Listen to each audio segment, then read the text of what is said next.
이제 시간을 어제 국회로 좀 맞춰보도록 하겠습니다. 어제 대통령의 취임 첫 시정연설이 있었죠. 이 이야기를 본격적으로 하기 전에 그 이후에 직후에 화제가 됐던 이야기 하나 짚고 넘어가겠습니다. 시정연설 이후에 대통령이 점심 식사를 했는데 점심 메뉴가 대구탕이었습니다. 경호처장, 부대변인 최소의 인원만 대동을 해서 용산 대통령실 인근의 식당을 찾았습니다.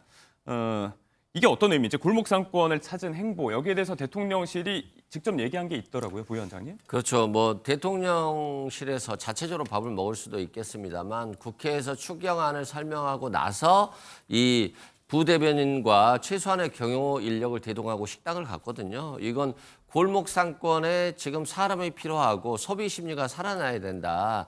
그리고 그렇기 때문에 소비 쿠폰이 좀 필요하다라고 하는 모습들을 보여준 것이고요.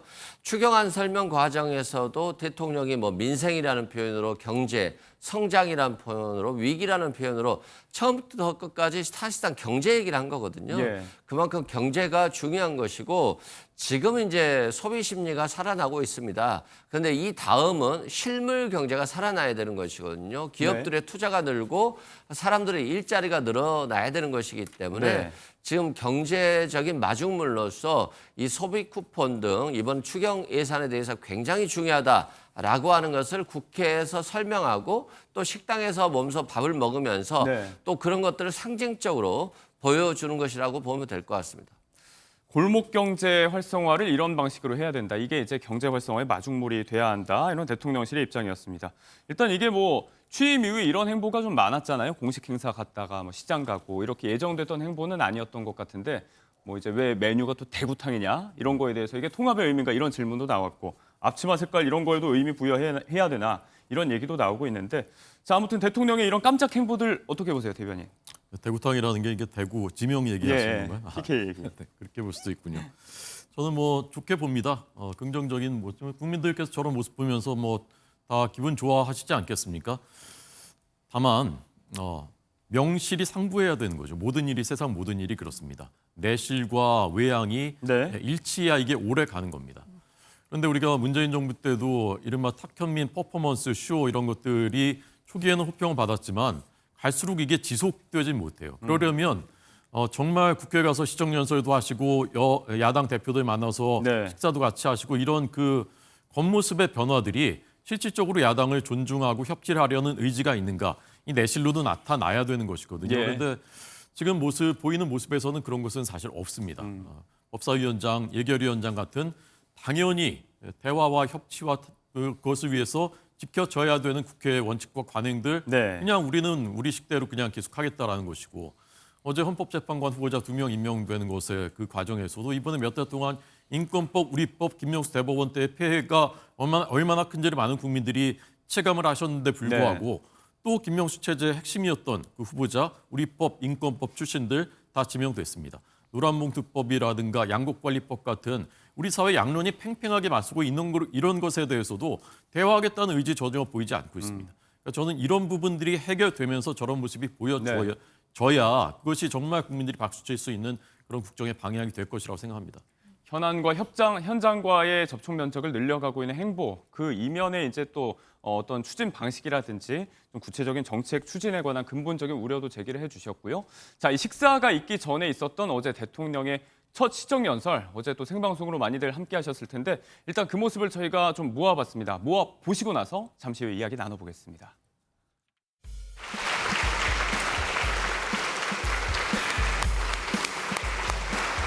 국민이 행복한 나라를 만드는 데에 국회가 적극 협조해 주시기를 부탁드리면서 우리 국민의힘 의원님들 어려운 자리 함께해 주신 점에 대해서 진심으로 감사하게 생각합니다.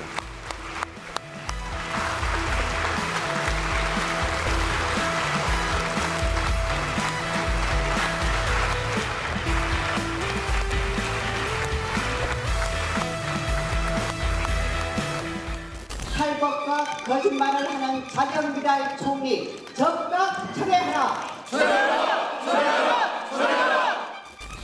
저는 충분히 소명을 했다고 생각을 하고 야당에서 이걸 갖다가 인정을 갖다가 안 하는 정도가 아니고 그게 혹시 다른 생각이 있는지 의심이 듭니다. 영상의 앞뒤 분위기가 조금 달랐죠. BGM도 중간에 좀 바뀌었고 두 차원에서 좀 돌아볼 수 있을 만한 시정연설이었는데 일단 뭐 이제 대통령이 야당 의원들에 대해서 계속적으로 유화적인 제스처를 취했다는 점, 여기에 대한 야당 의원들의 화답 이런 것들은 최근에 좀 보기 드물게 훈훈했다 이런 평가도 있었고요. 반면에 대통령의 말대로 이렇게 좀 어려운 자리에 함께했던 야당 의원들의 김민석 후보자에 대한 입장은 좀 공고했던 것 같습니다. 일일이 악수하고 이렇게 이야기하는 모습을 저희가 입모양을 통해서 어떤 이야기를 하는지 어제 당시에는 못 전해드렸지만 시간이 지나면서 무슨 이야기들이었는지 하나둘씩 들어오고 있는데 지금 보시는 거 권성동 전 원내대표의 어깨를 이 대통령이 툭 쳤을 때 그 전에 나왔던 얘기는 이제 김민석 후보자 지명 철회 요구에 대한 이야기였던 것으로 전해져요. 네. 김민석은 안 돼, 임명하면 안 돼, 뭐 이렇게 예. 얘기했다고 합니다. 2년 선배라고 하지 않습니까? 권성동 전 원내대표가 뭐 개인적으로는 좀 친한 뭐 그런 관계인 것 같아요. 네. 그래서 나온 장면인데 저는 저 장면들이 보기 좋아요. 국민들이 좋게 보셨을 거라고 생각합니다. 네. 근데 아까 이제 말씀하신 대로 중간에 BGM이 바뀌었잖아요. 이 예. 영상에서도. 앞에는 저기 보기 좋은 저 외양이에요. 근데 뒷부분은 이제 내실인 거예요. 내실로 가면은 받아들여지지 않는 거예요. 그 야당의 요구 또 국민들의 합리적인 목소리들이 받아들여지지 않으면 네. 저게 지속될 수 없는 거고 저는 민주당이 예산 폭주, 입법 폭주 한다고 해서 그래서 비상경을 했다. 잘못한 거죠. 비상경 명백히 잘못한 겁니다. 그런데 그렇다고 해서 앞에 행위들까지 잘한 게 되는 건 아니에요. 민주당 책임이 분명히 있는 거죠. 그걸 예. 다 잊어버려서는 안 되는 겁니다. 지금 저 장면도 그렇습니다. 그때 윤석열 대통령이 국회 나왔을 때 야당 의원들이 다 손팻말 들고 그리고 입장할 때도 막아서는 듯한 그런 시위하고 있는 모습 보였고 예. 악수를 청하는데도 거부하거나 아니면 고개 이렇게 돌리면서 손잡은 이런 모습. 네, 전 정권. 그래서 그 다음에 결국 안 갔어요. 윤석열 전 대통령이. 저는 안 간 거 잘못이라고 생각합니다. 갔어야죠 그래도. 그렇지만 그 앞에 있었던 민주당 의원들의 행동도 네. 명백히 잘못된 겁니다. 그러면 안 되는 것이거든요. 그런 측면에서 어제 저희 당 의원들이 저렇게 이제 악수하고 그런 앞서 민주당 의원들이 그 전에 보였던 그런 모습 예. 보이지 않은 것은 잘한 것이라 생각하고 앞으로는 설령 대통령이 잘못하는 게 있더라도 네. 그것을 표현하고 항의하는 방법은 다른 방식이어야지 대통령이 1년에 한두 번 국회 와서 연설하는데 그거를 앞에서 그렇게 모욕 주고 그렇게 그런 모습은 국민들께 보이지 않았으면 좋겠습니다. 어제 있었던 이 시정연설 직전에 있었던 사전 환담 자리에 또 국민의힘 김용태 비대위원장이 참석을 했는데 같은 요구를 했다고 하죠. 대통령은 별다른 얘기를 안 했지만 배석했던 관계자가 지금 임기 초반에 국정 지지율이 높은 걸 좀 봐달라 이렇게 답변이 나와서 좀 당황을 했다고 이야기하는데 어떤 취지로 이야기가 됐는지는 많이들 받아들이셨을 것 같습니다. 이 와중에 이제 어제 새롭게 나왔던 NBS 국정조사 결과 좀 지켜보도록 할 텐데 국정 지지율 잘하고 있다는 응답이 62%, 2주 만에 9%포인트 올라섰다는 얘기고 여기에 대해서 이제 총리 인선 잘했냐 여기에 대한 질문도 있었습니다. 답변이 잘했다가 45%, 62에 미치진 못하지만 그래도 조금 더 오차 범위 밖으로 높게 나온 셈인데 자 일단 지금 물리적으로 야당의 동의가 없더라도 인준까지 강행할 수 있지 않습니까? 이런 어떤 국정조사 결과들 뭐 명분으로 삼을 수 있는지 어떻게 보십니까? 당연히 명분으로 삼을 수 있죠. 만약에 김민석 후보자에 대한 청문회가 끝났는데 대통령에 대한 지지도도 떨어지고 김민석 후보자 인준에 대해서도 부동의가 많다라고 한다면 굉장히 대통령 입장에서는 압박감을 받을 거예요. 네. 그럼에도 불구하고 저렇게 지지율이 높다.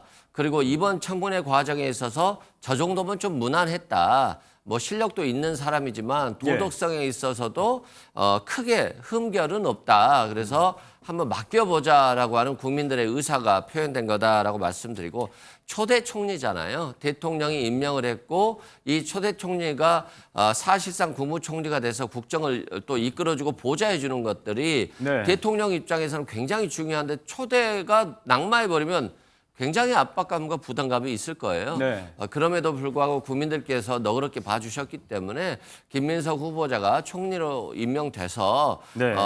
정부 강요들로서 잘 통할해서 잘 이끌 것으로 저는 보여집니다. 네. 야당의 동의가 그래도 조금은 아쉽긴 하죠. 지금 임기 초반에 뭐 통합, 협치 이런 것들을 강조하고 있는데 정말 그대로 밀어붙이게 될지.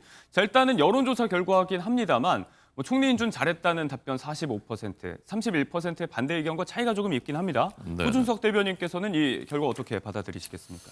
그러니까 이제 17%포인트 차이가 납니다. 대통령은 지지하는데 김인석 총리 지명은 찬성하지 않는다는 국민이 17%포인트가 62대 45로. 대부분 이제 중도적으로 합리적으로 저는 판단하는 분들일 거라고 생각합니다. 예.